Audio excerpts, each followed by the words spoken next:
Ary tamin'izay Jesosy dia avy tany Galilea ka tonga teo amoron'ny Jordana. Dia nanantona ny Jaona izy mba hataony batisa. Fa Jaona nandahy azy ka nanao hoe izao no tokony hataonao batisa ka ianao indray va no mankaty amiko? Fa Jesosy namaly ka niteny taminy hoe ekeo ihany ankehitriny fa izao no mety amintsika hatanteraka ny fahamarinana rehetra, ka dia nekeny izy. Matthieu 7:17-20 Raha nandahy tsy hanao batisa ny Jesosy Jaona, dia hoy ny fanambaran'i Jesosy manao hoe ekeo ihany ankehitriny fa izao no mety amintsika hatanteraka ny fahamarinana rehetra. Dia hoy ny toy ny fanambarana ka dia nekeny. Matthieu 7:15 no ahitantsika izany.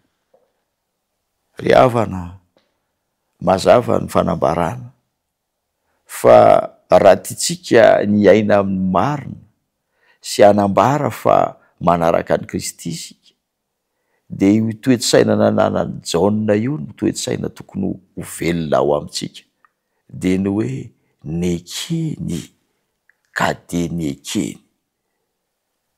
Ny fahamarinana dia tsy azo raisina amin'ny ampahany, fa mazava ny fanambaran'i Jesosy ao anatin'ilay teny fanaovan'izy ireo. Ekeo any ankehitriny fa izao no mety amintsika hatanteraka ny fahamarinana rehetra.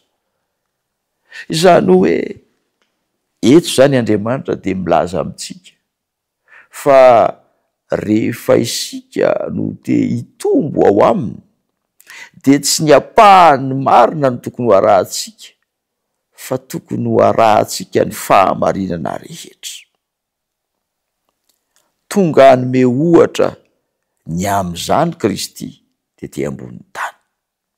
Ary dia niteny izy manao hoe aza ataonareo fa tonga aho hanafoana ny lalàna sy ny mpaminany. Tsy tonga hanafoana fa hanatanteraka. Dia izay ihany koa no hiantsoany izay rehetra manara-dia azy aty aoriana. Ny zavatra tokony ho tsarovana dia ity: Kristy raha niteny izany dia satria efa nahazo antoka izy fa mitarika azy Andriamanitra. Satria rehefa vita ny batisany dia noantitra ny terin'ny ray ny fanambarana mazava manao hoe ity no zanako malalako izay sitrako, izy no henoy. Ry havana, izay no nandalovan'i Kristy. Ary voalaza tamin'io fotoana io fa tonga teo aminy teo amboniny tahaka ny endriky ny voromailala ny fanahy masina. Mazava izany fa niaraka tamin'ny mandrakariva ny fanahin'Andriamanitra. Ho anao, raha tianao zany ny hizotra amin'ny lalan'ny fahamarinana, dia mila ny herin'ny fanahy ianao. Ampiny ianao tahaka ny nanampiny an'i Kristy fony izy tetỳ ambonin'ny tany. Dia hoy ny fanambarana ato: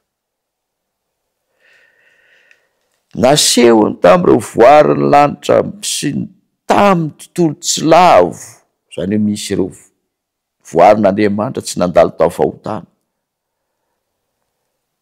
Nasehony mazava tsara fa tsy afaka mahay misaotra an'Andriamanitra ny tsy masina, fa mila ny ohatra tsara izy mba hatanteraka azy.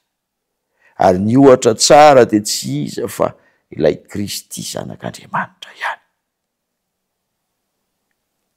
Ary ny olona tafaray amin'Andriamanitra amin'ny alalany dia manana fiainana vaovao isan'andro isan'andro. Ampiny ianao hitandrina ny didiny.